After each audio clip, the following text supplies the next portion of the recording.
Señor presidente, señorías, tiene cáncer, pero no sabe qué tipo y no recibe tratamiento. Tuvo un ictus, quedó hemipléjico, no recibe ni tratamiento ni seguimiento. Es operado tras un accidente laboral y no vuelve a pasar ninguna revisión. Una mujer víctima de la violencia de género no recibe ninguna asistencia sanitaria. Embarazada de 7 meses sin haber recibido seguimiento. Embarazada que no es atendida y cuando es atendida recibe una factura. Señorías, esos son los rostros de la aplicación del Real Decreto 16/2012. 20 rostros que nos presentó una organización no gubernamental, Médicos del Mundo, a la mesa y portavoces de la Comisión de Sanidad. Pero 20 rostros de los 700 rostros que esa organización ha recopilado a lo largo de la aplicación, poco más de un año, del Real Decreto 16/2012, dicen que el Real Decreto de sostenibilidad del sistema sanitario. El Real Decreto de insostenibilidad de la salud de los ciudadanos, habría que decir.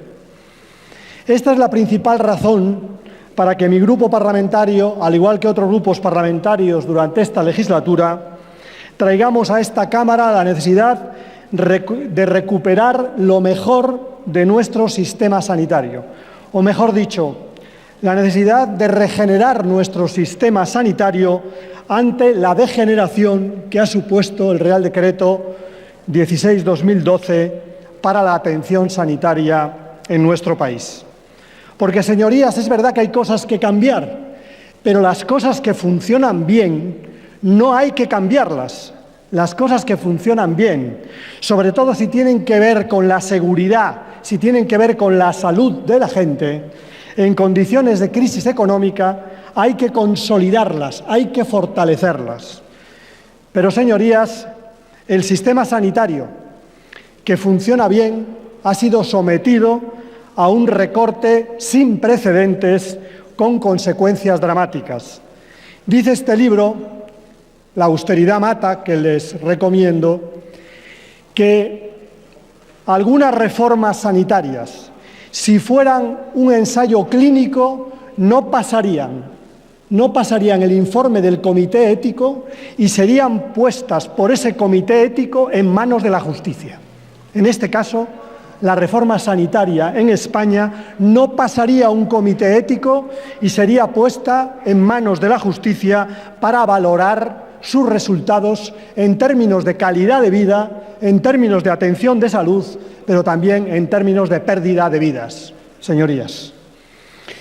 Mi grupo parlamentario, pues, propone a esta Cámara recuperar la universalidad del sistema sanitario.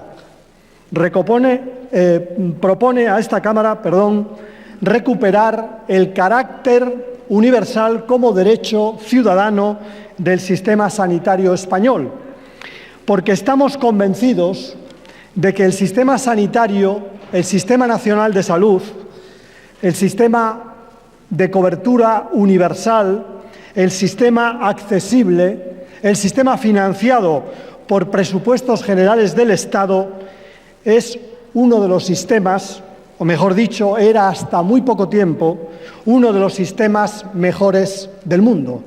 La propia Organización Mundial de la Salud consideraba que era de los sistemas con mejores cifras de salud, mejores cifras de años de vida, mejores cifras de esperanza de vida, mejores cifras también de años de vida con capacidad plena.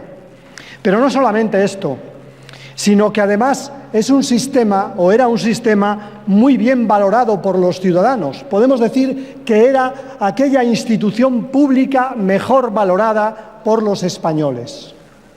Y en tercer lugar, y para desmentir al Gobierno y al Partido Popular, era uno de los sistemas más eficientes de Europa. Comparado con sistemas nacionales de salud, era un sistema de bajo coste. Es decir, que para obtener buenos resultados en salud, para ser reconocido por los ciudadanos como un valor, gastaba mucho menos que sistemas sanitarios de su entorno. Y como en estos momentos parece que nos queremos parecer cada vez más a Alemania, en relación a Alemania teníamos más cobertura, mejores resultados de salud y además gastábamos 2 puntos menos del PIB que Alemania en el sistema sanitario. Por tanto, señorías, cambiar lo que haya que cambiar, pero no cambiar en tiempos de crisis aquello que genera confianza, aquello que genera cohesión, aquello que garantiza la seguridad y la salud de los ciudadanos. Sin embargo, señorías, el sistema sanitario español ha sido objeto de un recorte, ha sido objeto de un profundo recorte a iniciativa de la Troika, iniciativa de la Unión Europea. Y en este caso no pueden desmentirlo porque previamente sabíamos cuál era el presupuesto del Ministerio de Sanidad y nos enteramos por un viaje del señor de Guindos que finalmente había que recortar 7.000 millones en sanidad, el 10% del presupuesto sanitario del Estado y además más de 3.000 millones en el ámbito de la educación. Por tanto, un recorte podríamos denominar que colonial, que asume sin más el Gobierno del Partido Popular y aplica con bastante falta de fineza, con bastante falta de finura, de tal manera que ese recorte se convierte en una amputación del modelo sanitario público, del modelo de Sistema Nacional de Salud. El principal problema de ese Real Decreto 16/2012, que se convierte en una epidemia, la peor epidemia sufrida por el sistema sanitario español y por los ciudadanos en los últimos años, el principal problema es, en primer lugar, que deja de ser un sistema universal, que excluye en el momento inicial, dice el Gobierno en su informe, a 250.000 ciudadanos de la cobertura del Sistema Nacional de Salud. Sin embargo, señorías, a más de un año de la aplicación del Real Decreto 16/2012, sabemos que aquello no era verdad, que era mucho peor de lo que imaginábamos. En el plan de reformas que presenta el Gobierno español a la Unión Europea, caracteriza su recorte en torno a 873.000 ciudadanos que carecen ya en España de atención sanitaria primaria y además que tienen enormes dificultades para una atención sanitaria, para un seguimiento y para una política de prevención sanitaria en este país. Señorías, por tanto, ese es un tema de la mayor gravedad, la exclusión de una parte de la población de la cobertura sanitaria.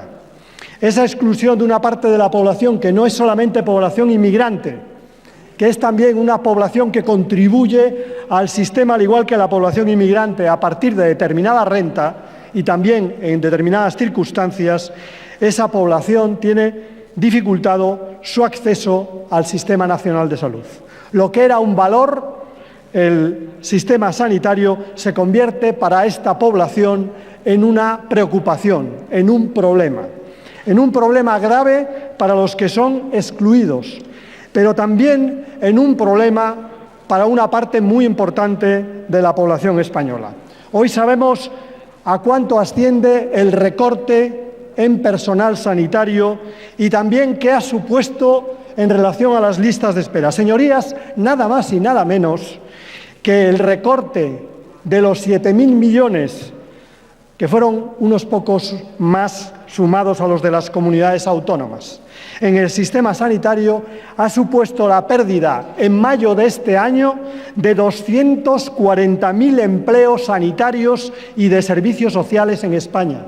De los 375.000 empleos públicos perdidos, 240.000 del sector sanitario y del sector de la atención social.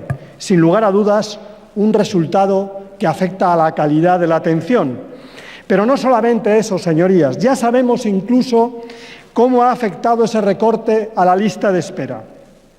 La lista de espera quirúrgica en estos momentos oscila en un incremento, ya era una lista de espera en aquel momento, hace poco más de un año, bastante larga, en estos momentos ha aumentado aún más, entre el 20 y el 47% de aumento de las listas de espera entre comunidades autónomas.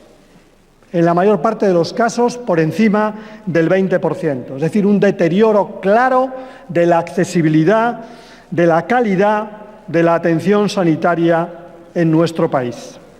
Pero hay otro elemento que a mí me gustaría destacar de este recorte.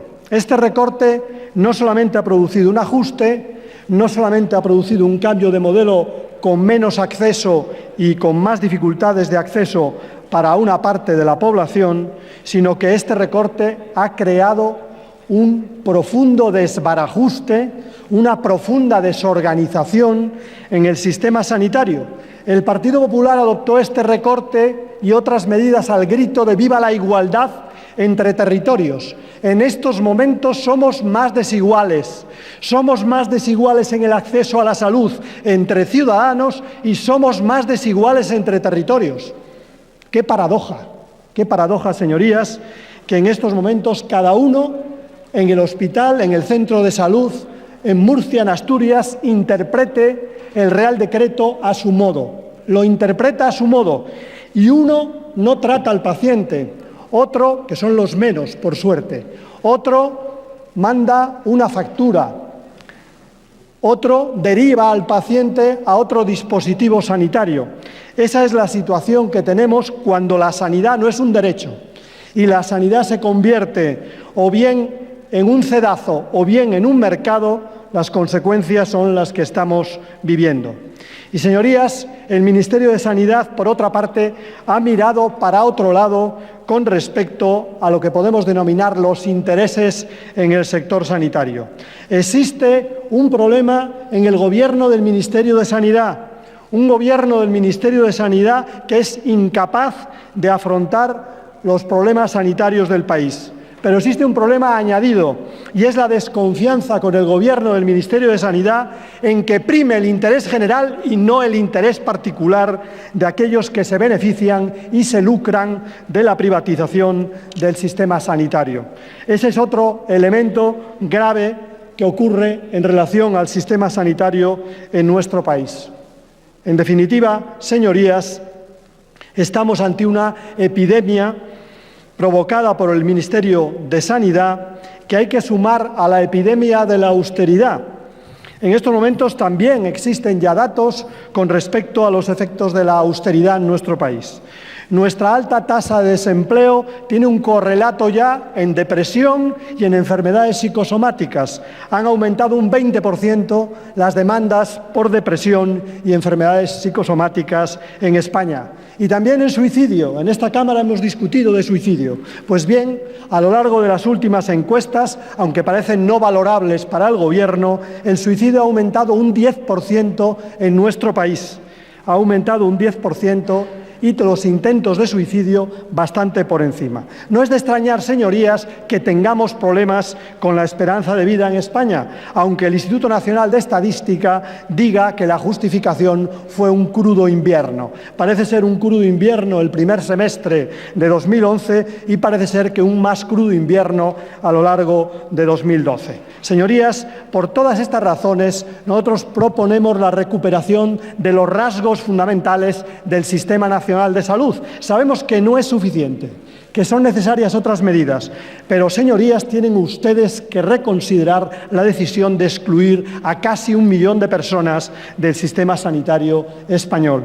Tienen ustedes que reconsiderar también la desorganización del sistema sanitario provocada y tienen ustedes que reconsiderar los efectos de los recortes y los repagos en este sistema sanitario. En ese sentido va nuestra iniciativa para recuperar garantizar la universalidad, la accesibilidad y la financiación pública del sistema sanitario español. Un buen sistema sanitario, uno de los mejores sistemas sanitarios que, en nuestra opinión, no requiere recortes en condiciones de crisis, sino mejoras y consolidación en condiciones de crisis, precisamente para proteger a los más débiles. Nada más. Muchas gracias.